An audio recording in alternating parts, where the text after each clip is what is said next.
Selamat datang kembali viewer BRP Channel by Rizkia di sini, dan kali ini kita mau bahas sebuah TV beresolusi Full HD dari brand besar Samsung, namun dengan harga yang bisa dibilang miring. Jarang-jarang kan tuh Samsung ngasih harga miring ke produk TV mereka, apalagi resolusinya udah Full HD. So kalau kalian penasaran, langsung aja kita bahas TV Samsung N5001. Seperti yang kita tahu, saat ini di pasaran udah banyak banget produk-produk TV yang ngasih harga itu di bawah harga pasaran dengan fitur-fitur yang banyak, dan biasanya itu berasal dari produsen China. Ya kalian pasti udah tahu sendirilah merek-mereknya apa aja, nggak usah saya sebutin. Namun dari beberapa teman-teman yang sudah beli dan pakai produk tersebut, itu beberapa ada yang mengeluh soal durabilitas panel TV-nya. Dan ya masalahnya macam-macam, tapi nggak semuanya ya. Saya cuma bilang beberapa aja. Jadi karena alasan itu saya lebih prefer untuk TV, saya lebih memilih TV dari Samsung yang menurut saya pribadi itu nggak perlu lagi diragukan kemampuannya dalam membuat panel TV. Akan tetapi seperti kita tahu kalau produk TV dari Samsung ini jarang yang ngasih harga miring, tetapi ternyata ada produk mereka yang menurut saya value for money-nya itu cukup oke. Salah satunya ya ini Samsung TV N5001. Jadi pertama-tama kita bahas desainnya dulu ya. Untuk ukurannya TV ini sebesar 43 inch dan bisa dilihat di sini bezelnya itu udah tipis banget, meskipun untuk bagian belakangnya ini masih cukup tebal. Ya kalau kalian nyari yang belakangnya tipis, kalian bisa cari yang kelasnya lebih tinggi seperti seri TU atau seri AU.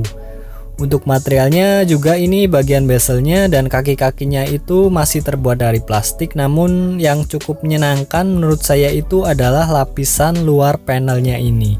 Bisa dibilang ini semi matte gitu, jadi misal kita taruh TV-nya ini di dekat jendela atau di tempat yang ada banyak lampunya di sekitar TV ini, cahaya dari jendela atau lampunya itu nggak mantul dan mengganggu visual dari panelnya ini.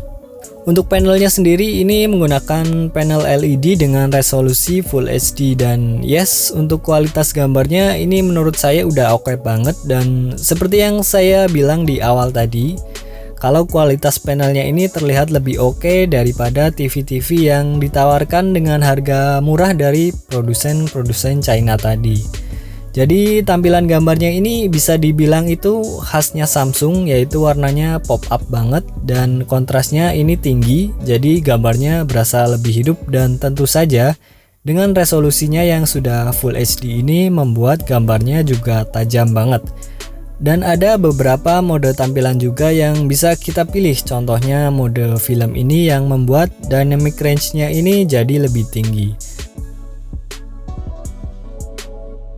Tapi memang untuk Samsung N5001 ini masih belum Smart TV. Tapi tenang aja, jangan kecewa dulu, karena kalau kalian pengen membuat TV ini jadi Smart TV itu gampang banget. Caranya salah satunya tinggal beli aja Xiaomi Mi TV Stick. Itu harganya cuma 500 ribuan aja dan kalian udah bisa membuat TV ini menjadi Smart TV.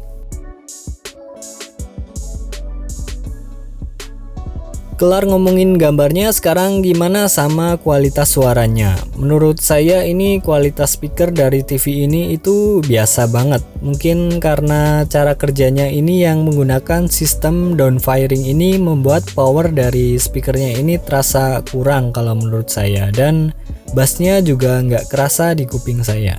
Untuk bagian kelengkapan port sendiri sudah lengkap seperti TV-TV keluaran baru pada umumnya. Cuma sayangnya di TV ini untuk port HDMI-nya itu cuma disediain satu port aja. Jadi buat kalian yang punya device lebih dari satu yang harus nyolok ke port HDMI ini, jadi agak repot meskipun ada solusinya dengan membeli sebuah HDMI splitter. Kalian bisa aja cari di toko-toko online, itu banyak. Dan for your information, kalau kalian mau TV Samsung N5001 ini sebenarnya ada versi terbarunya, yaitu kalau nggak salah namanya Samsung N5003. Dan dia udah punya 2 port HDMI. Cuma ya kalau nggak salah harganya sekitar 400 atau 600 ribu lebih mahal ketimbang yang ini. Jadi menurut saya pribadi sih masih lebih worth it yang Samsung N5001 ini. Untuk harganya sendiri TV ini saya beli di toko langsung, jadi nggak lewat marketplace online, dan saya dapat TV ini dengan harga 3.600.000. Tapi kalau kalian mau beli online nanti saya kasih linknya di deskripsi.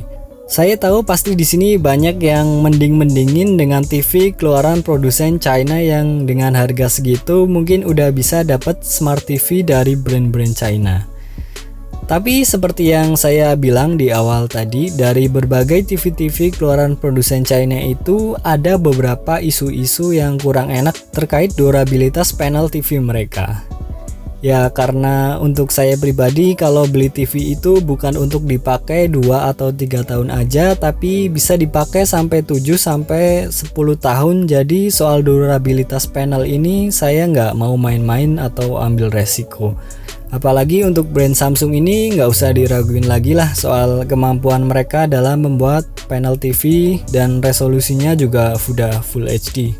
Ditambah juga untuk pelayanan service center mereka yang menurut saya sih terbaik lah untuk pelayanannya. Dan kalau masalah belum smart TV nggak usah khawatir, beli aja Mi TV Stick, cuma 500 ribuan aja udah beres dan fiturnya malah lebih lengkap.